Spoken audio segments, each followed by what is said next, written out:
আমাৰ ৰাস্তাটো জৰাজীৰ্ণ, বিশেষকৈ গড় কাপ্তানি বিভাগে আজিলৈকে এই ৰাস্তাটো কোনো অনুসন্ধান লোৱা নাই।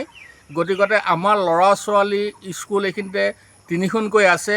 এখন হ'ল আমাৰ ভাস্কৰ, এখন হ'ল কিষাণ বিদ্যাপীঠ, এখন শংকৰদেৱ শিশু নিকেতন। তাৰ আগলৈ আমাৰ এখন এইটো মাৰ্কেট আছে সমবায়, আৰু তাতে আমাৰ শিৱ মন্দিৰ তিনিআলি। এই ৰাস্তাটো গৈ বাইপাছ হৈ লেছাই ধেনুধৰাৰ মাজেদি গৈ ষ্টুডিয়ামত লাগিছেগৈ। গতিকতে গড় কাপ্তানি বিভাগে অতি সোনকালে আমাৰ এই ৰাস্তাটো কি ব্যৱস্থা লয় কৰি দিব লাগে। সেইটো কাৰণে মই আপোনালোক ধন্যবাদ জনাইছোঁ।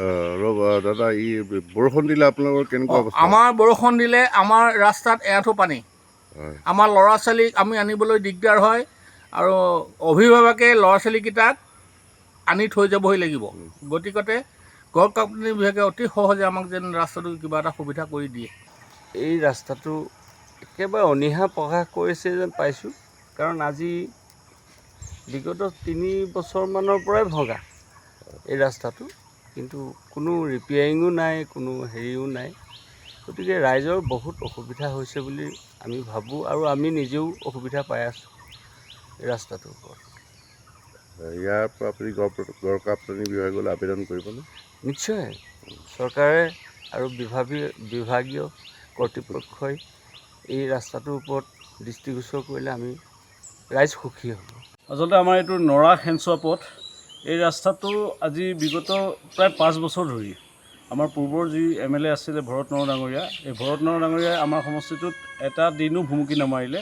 দ্বিতীয়তে এই ৰাস্তাটো আমাৰ অঞ্চলটোৰ এটা মুখ্য পথ, যিটো পথেৰে চৰকাৰী কৰ্মচাৰী, বেচৰকাৰী কৰ্মচাৰী বা বিভিন্ন বিদ্যালয়ৰ ছাত্ৰ ছাত্ৰী ইত্যাদিবিলাক এইটো ৰাস্তাই মূলতঃ অহা যোৱা কৰে। কিন্তু এই ৰাস্তাটো নৰা খেনচোৱা পথ, নৰাগাঁও তিনিআলিৰ পৰা, নৰাগাঁও শিৱ মন্দিৰ তিনিআলিৰ পৰা আপোনাৰ খেনচোৱা তিনিআলি, মছজিদ তিনিআলি পৰ্যন্ত এই ৰাস্তাটোৰ যিটো বিধ্বস্ত ৰূপ, এইটো ৰাস্তাৰে বৰ্তমান ছাত্ৰ ছাত্ৰীসকল, কণ ছাত্ৰ ছাত্ৰীসকলক অনা নিয়া কৰাৰ ক্ষেত্ৰত আমাৰ অভিভাৱিকাসকলে যথেষ্ট দুৰ্যোগৰ সন্মুখীন হৈছে।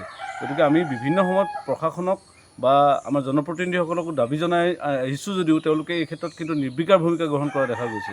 গতিকে আমি আপোনাৰ মাধ্যমেৰে, আপোনাৰ চেনেলৰ মাধ্যমেৰে এই ৰাস্তাটোৰ ক্ষীপ্ৰ উন্নয়নৰ দাবী জনাইছোঁ, আৰু অতি শীঘ্ৰে এই ৰাস্তাটো পুনৰ নিৰ্মাণ কৰি আমাৰ অঞ্চলটোৰ এই বৃহৎ সমস্যাটো সমাধানৰ বাবে মই সংশ্লিষ্ট কৰ্তৃপক্ষক অনুৰোধ জনাইছোঁ। এই ৰাস্তাটো হ'ল নৰা খেনচোৱা হৈ এনেকৈ ঘিলাগুৰি পথ হিচাপে এইটো চিহ্নিত।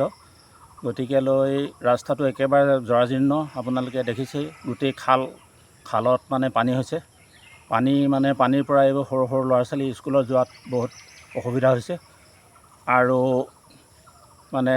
ঠিকাদাৰে নিম্নমানৰ কাম কৰাৰ কাৰণে এই ৰাস্তাটো সোনকালে বেয়া হৈ গ'ল।